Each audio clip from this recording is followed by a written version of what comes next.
এই যে আমি আর পূজা এখন যাচ্ছি শিবরাত্রির জিনিসপত্র কিনতে, কারণ আগের দিনকে কালী পুজো ছিল আর কিচ্ছু কেনা হয়নি।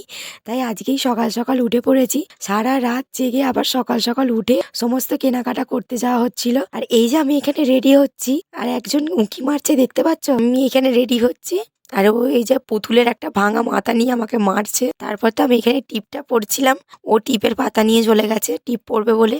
তারপর আমি এখানে শাড়িটা তোমাদেরকে দেখাচ্ছিলাম, শাড়িটা অনলাইন থেকে কিনেছি, এত ভালো এসছে। উনি ওর মা এসে দুম করে দরজাটা খুলে দিয়েছে, মা মেয়ে মিলে এত পরিমাণে জ্বালিয়েছে যে কি বলবো।